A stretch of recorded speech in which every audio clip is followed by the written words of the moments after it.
नमस्कार दोस्तों, स्वागत है आपका अपने चैनल धार्मिक ज्ञान 01 में। आपसे से रिक्वेस्ट है कि वीडियो को अंत तक देखें, स्किप बिल्कुल भी ना करें।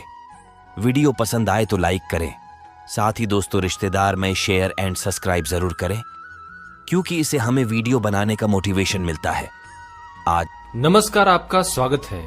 प्राचीन काल में वास्तु दोष निवारण हेतु हमारे पूर्वज टोटकों का प्रयोग करते थे।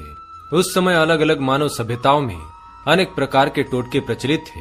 ये टोटके भी अपनी जगह अक्षुण्ण है और चमत्कारिक एवं विचित्र तरीके से काम करते हैं। इन टोटकों में खर्च कुछ भी नहीं होता है, पर प्राणी को आत्म संतुष्टि तथा संतोष प्राप्त होता है। वास्तु शास्त्र में कहा गया है कि घर में यदि नकारात्मक ऊर्जा का संचार अधिक मात्रा में होता है तो घर में क्लेश, आर्थिक नुकसान, बीमारी, प्रतिष्ठा में कमी, ऐसी कई समस्याओं का सामना करना पड़ सकता है। और यदि सकारात्मक ऊर्जा प्रचुर मात्रा में हो तो घर में सुख शांति, आर्थिक संपन्नता और समाज में मान सम्मान प्राप्त होता है। आज की इस वीडियो में हम जानेंगे कुछ ऐसे वास्तु दोष निवारण के उपाय जिनसे आप अपने घर में सुख समृद्धि ला सकते हैं। तो चलिए जान लेते हैं उन उपायों के बारे में। पर उससे पहले अगर आपने चैनल को सब्सक्राइब नहीं किया है तो इसे सब्सक्राइब कर लीजिए, ताकि आपको ऐसी आध्यात्मिक जानकारी वाले वीडियो देखने को मिल सके। साथ ही वीडियो को एक लाइक जरूर करें। पहली बात, हमारे भारतवर्ष में प्राचीन काल से यह मान्यता रही है कि अशोक के पत्तों अथवा आम, पीपल तथा कनेर के पत्तों को एक धागे से बांधकर उसका तोरण बनाकर यदि भवन के मुख्य द्वार पर लटका दिया जाए तो घर में सुख संपन्नता के साथ साथ धन एवं मन की शांति प्राप्त होती है। दूसरी बात, वास्तु दोष के निवारण के लिए बहुत से लोग अपने घर के मुख्य दरवाजे पर काले घोड़े की नाल लगा देते हैं, क्योंकि लोहे में शनि का वास माना गया है और काले घोड़े के पैर से अपने आप घिसकर टूटी हुई नाल का बहुत अधिक महत्व होता है। इससे शनि ग्रह के दोष की समाप्ति होती है और व्यक्ति को मानसिक तनाव से मुक्ति मिलती है तथा घर में सुख शांति बनी रहती है।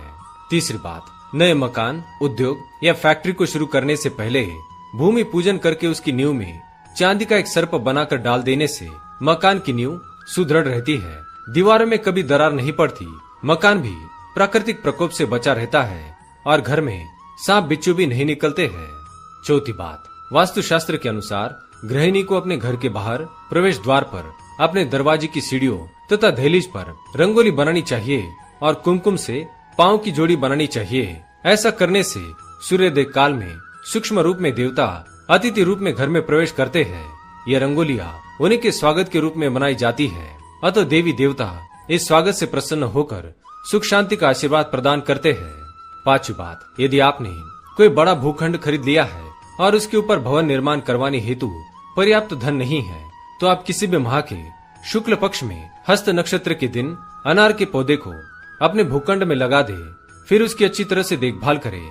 ऐसा करने से आपके पास मकान, फैक्ट्री अथवा उद्योग लगाने हेतु शीघ्र ही धन की व्यवस्था हो जाएगी।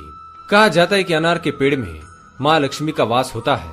वैसे ये टोटका तंत्र विद्या पर आधारित है, परंतु वास्तु में इसके प्रयोग की मान्यता है। छठी बात, घर के मुख्य द्वार पर तुलसी के पौधे के पास केले का वृक्ष लगाने से शीघ्र ही उन्नति होती है और घर में कभी भी गृह क्लेश पैदा नहीं होता। सातवीं बात, प्रत्येक व्यक्ति को अपनी कमाई का कुछ न कुछ हिस्सा धार्मिक कार्यों, मानव सेवा, सामाजिक कार्यों अथवा गरीब याचकों को दान के रूप में जरूर देना चाहिए। कहा जाता है कि मानव के बुरे समय में उसका यह किया गया दान ही काम आता है। कभी कभी दुर्घटना से भी आदमी बच जाता है। आठवीं बात, पुष्प माला का उपाय। प्रत्येक व्यक्ति, फिर चाहे वो व्यापारी हो, दुकानदार हो या किसी फैक्ट्री का स्वामी हो अथवा नौकरी ही करने वाला क्यों न हो, उसे रोजाना अपने पूजा गृह में फूलों की एक ताजा माला अपने इष्ट देव को जरूर चढ़ानी चाहिए।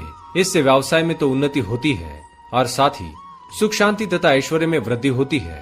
आठवीं बात, ईशान कोण में तांबे के बर्तन में पानी भरकर उस पर चांदी की तस्तरी रखे, उस तस्तरी में 4 मोती रखे। इससे प्रकाश किरणों का ध्रुवीकरण होकर शरीर को जैव रासायनिक ऊर्जा प्राप्त करेगा। वास्तु शास्त्र के सिद्धांत के अनुसार यह पारदर्शी क्रिस्टल रखना भी श्रेष्ठ होगा। नवी बात, धन कोष कभी खाली न रहे, इसके लिए अपनी तिजोरी अथवा गले में कुबेर यंत्र अथवा श्री यंत्र स्थापित करना चाहिए। दुकान की शुभता में वृद्धि हेतु गणेश जी की मूर्ति को दोनों तरफ इस प्रकार लगाना चाहिए कि एक की दृष्टि सामने कि दूसरे की दृष्टि दुकान के अंदर पड़े। घर या ऑफिस में मछली अथवा ताजे फूल रखने से सुख समृद्धि, भाग्य में वृद्धि होती है।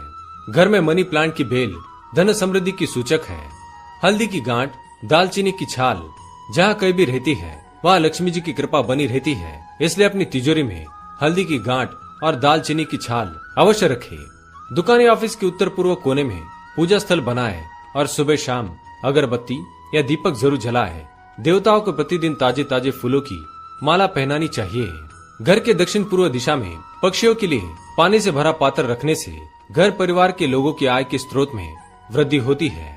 एक चांदी का तार अपने मुख्य फाटक के नीचे दबाए तथा मुख्य फाटक की तरफ मुख किए हुए पंचमुखी हनुमान जी की फोटो लगाने से वास्तु दोषों का शमन होता है। तो दोस्तों, ये थे कुछ महत्वपूर्ण वास्तु उपाय। अगर ये जानकारी आपको अच्छी लगी तो वीडियो को लाइक करें, कमेंट में जय मां लक्ष्मी अवश्य लिखें, साथ ही चैनल को सब्सक्राइब करें। धन्यवाद।